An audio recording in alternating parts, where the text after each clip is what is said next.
Hello, friends, and welcome to the Cinemondo podcast. Just me today. I know.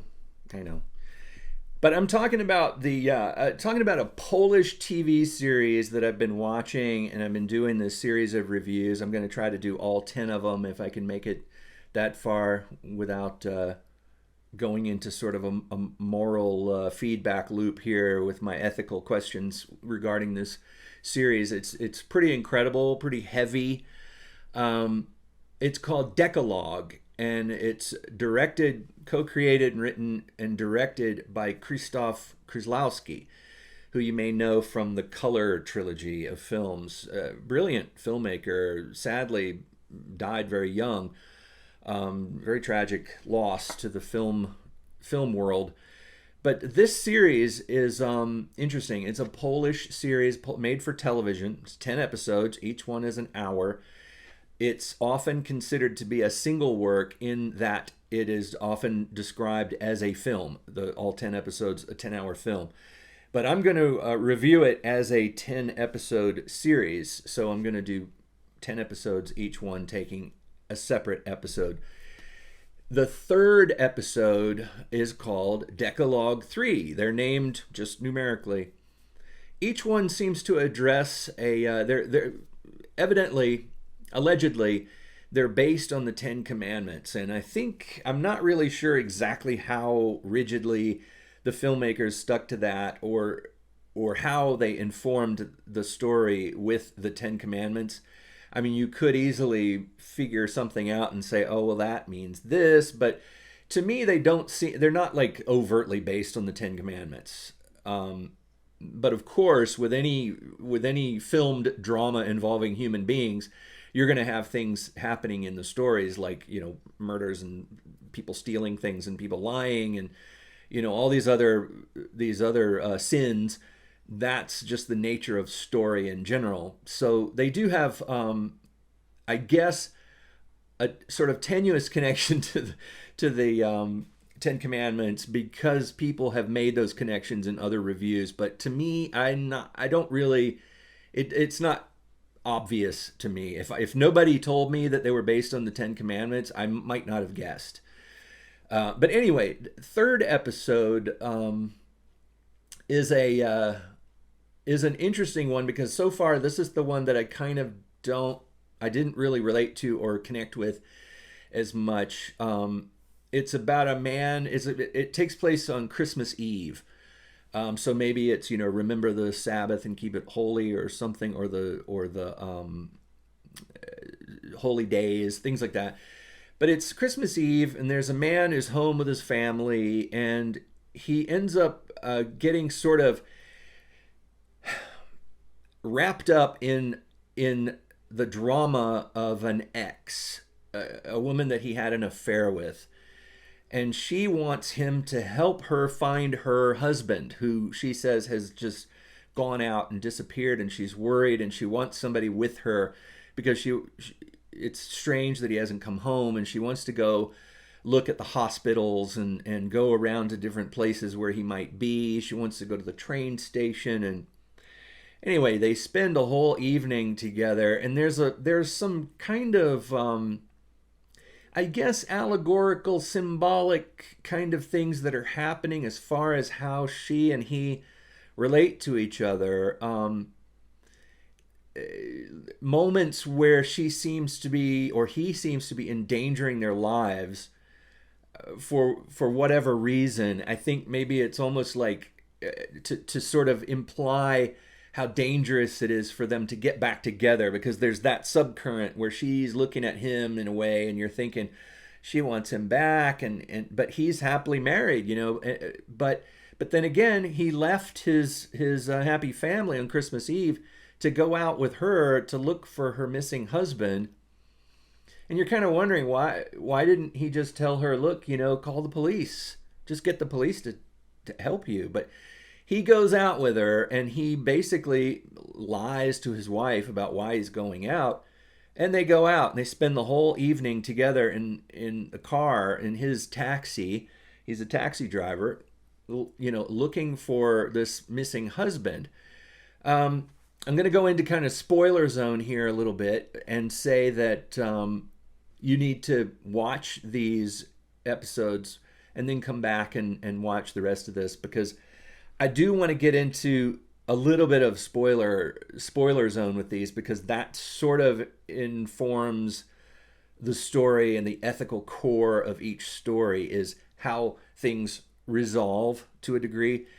And with this one, the resolution is that she was basically she's leading him along. She had almost like she was almost playing a game with him to see if she could basically, from my perspective, from what I understand of the story, it seems like she's playing a game to see if she could lure him away from his family on Christmas Eve until 7 a.m., which she succeeds in doing. And the ending of it, I won't give away. The very ending of it is very interesting. The resolution at the last moment before it cuts to black is pretty fascinating and telling. And again, this is a story where, I keep using the analogy like looking in a window at things happening to other people, which is one of the things about film stories like this, where you feel almost voyeuristic. You feel like you're looking into the private lives of people, but we're so used to it because we watch so many movies. That's what movies are. Movies let us see the private lives of strangers. But these seem to have a bit more of that feeling. I mean, you sometimes feel a little uneasy watching these people because there's so many truths and private feelings and truths that are revealed in these stories that you sometimes feel a little uncomfortable watching these people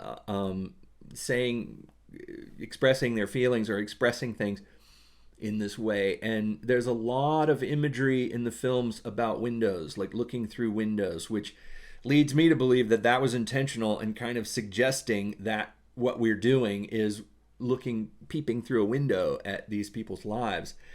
And we're not overtly being asked to judge them, but that is our nature, our human nature, to look at other people and what they do and judge them. And I think that's one of the things that this film series is doing. I think it's provoking us to be judgmental, and then the way the stories resolve sometimes make us realize that we were wrong, or that maybe our judgment isn't as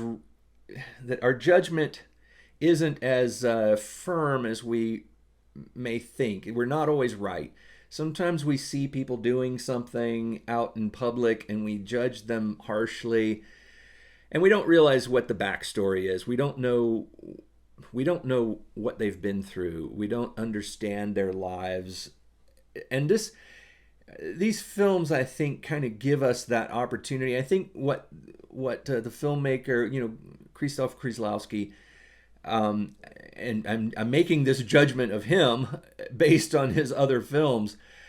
I feel like what he's doing with these films is showing us these intimate lives, these things that people are going through, what they're doing, and letting us exercise our human behavior of judgment. And whether we're right or wrong is up to us to decide. He shows us the whole thing, and you see these characters in the early parts of the story, and you don't quite know them yet. And he reveals the details of the characters slowly. They're not there's not the kind of storytelling language that we're used to in films, where we meet a character in a film and we almost immediately know who they are, how ethical, how honest, what kind of person they are very quickly, so that we can then relate to them as they go through the story. With these episodes, with these stories, what we're seeing is we're seeing these people. We don't know anything about them. Not a lot is revealed about them up front. We gradually go through the stories, and little bits and pieces are revealed, and finally we get to know the person, which is interesting because earlier in the story we may have made a judgment of them that turns out to be wrong. Anyway, the whole judgment idea is interesting with these stories. I think the way we look at people, the way we come up with our own ideas about whether they're good or bad, honest or dishonest, or ethically good, ethically bad, whatever. It's interesting to address that in a series of films in a way that is fairly profound in the way that it reveals these things, in the way it shows us the story, and the way that sometimes the stories just sort of end after they show us a little bit of this ethical question, an ethical dilemma. The story takes us through it, and it doesn't have a resolution. It doesn't have a happy ending always, or it doesn't always have a sad ending. It just sort of has an ending that brings us around and lets us realize that we've just seen a moment in someone's life for what it's worth. Here it is. Anyway, that's Dekalog 3. I'm going to keep going. I'm going to see if hopefully you guys are interested enough in this series to watch it along with me. Like maybe watch the episode before you watch the Cinemondo episode, and basically can kind of discuss it together, sort of virtually. But anyway, thanks for watching, and I will talk to you again real soon.